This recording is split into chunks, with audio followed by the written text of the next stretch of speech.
Bonjour à tous, bienvenue sur Transition Vélo, j'espère que vous allez bien. On est le vendredi 19 juillet 2024, on est toujours à La Rochelle au port de plaisance des Minimes. Comme tous les vendredis, on va faire le point sur l'actualité vélo à vélo.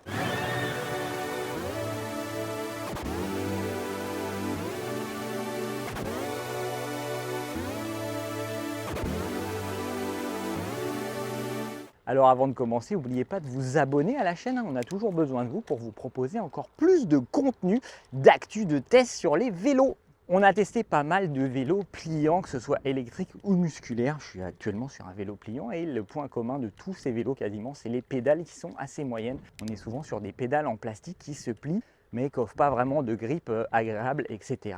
Et en parcourant les allées de l'Eurobike, on a découvert pas mal de vélos équipés des pédales Z1 de la société allemande Bike-Schulz, des pédales qui nous ont surpris par leur robustesse et la qualité de fabrication. Donc on est passé sur le stand du fabricant, on a décidé d'en savoir un peu plus et effectivement c'est des pédales qui sont quand même bien faites, bien construites pour des pédales pour de vélos. Je suis coincé frérot.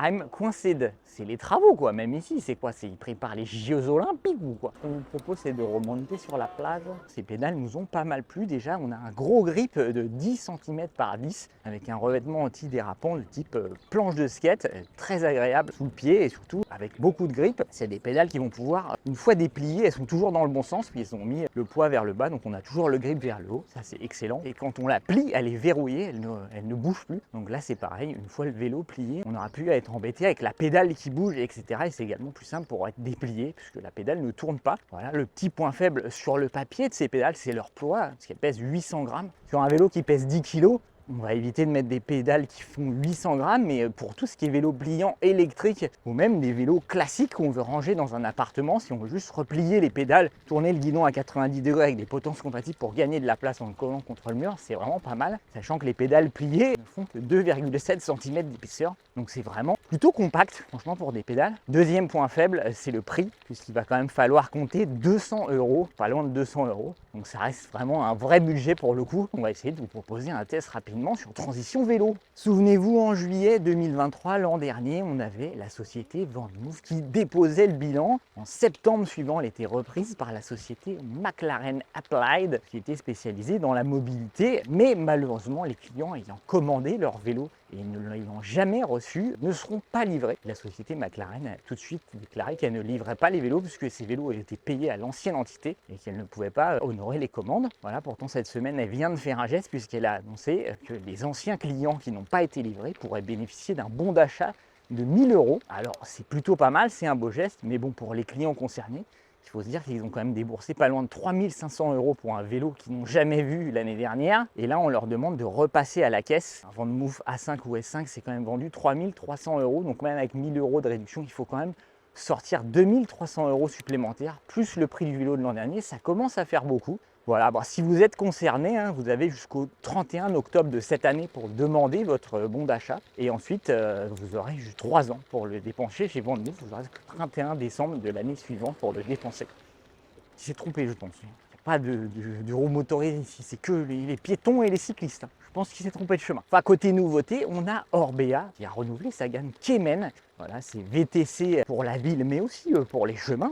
Puis un modèle un peu plus musclé, renouvelé avec maintenant ils embarquent un moteur EP6 à la place de l'EP8. Alors ces deux moteurs sont identiques en termes de performance. On parle de 85 Nm de couple et d'une puissance en crête de 500 watts. En revanche, le P6 ne dispose pas du boîtier en magnésium de l'EP8, donc il prend 300 grammes de plus sur la balance. C'est pas très grave pour un vélo de ville électrique, 300 grammes. Voilà, on a le Cayman Tour qui est équipé d'une fourche de 80 mm de célèbre pneu Schwalbe Marathon anti-crevaison. On va retrouver une tige de selle télescopique sur le modèle haut de gamme, une tige de selle suspendue sur le modèle de milieu de gamme, un porte-bagages qui peut supporter 20 kg. Et on a le modèle Cayman Adventure ADV qui lui va être un peu plus musclé puisqu'on va retrouver une fourche avec 100 mm de débattement et surtout des pneus Schwalbe Johnny Watt en 60 mm de large, des pneus qu'on apprécie. On va pouvoir alterner entre bitume et chemin et même envoyer un peu. On les avait testés sur le Moustaji, ça nous avait bien rien plus. Ce vélo est équipé avec des composants un tout petit peu plus haut de gamme. On va retrouver des fourches un peu plus costauds pour le tout-terrain. On aura également un dérailleur XT sur le modèle haut de gamme. Dans les deux cas, on est sur des transmissions par chaîne en 9 à 11 vitesses en fonction des modèles. Les modèles d'entrée de gamme bénéficient d'une batterie de 530 Wh. On a 630 Wh sur les autres modèles. Ça commence à partir de 3500 €. Alors c'est cher, mais Orbea est l'un des rares fabricants à avoir baissé les prix d'une année sur l'autre puisque ces nouveaux modèles sont moins chers que les modèles de l'an dernier. Voilà, c'est quand même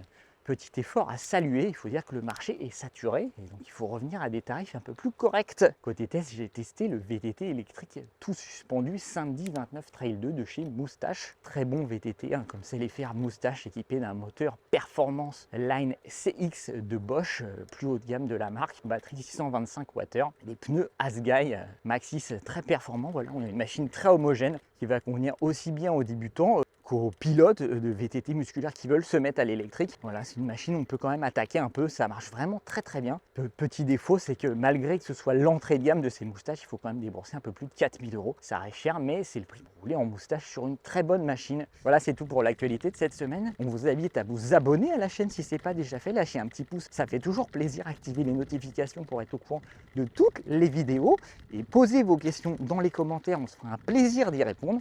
D'ici là, continuez à rouler, continuez à vous faire plaisir à vélo et on se dit à la semaine prochaine.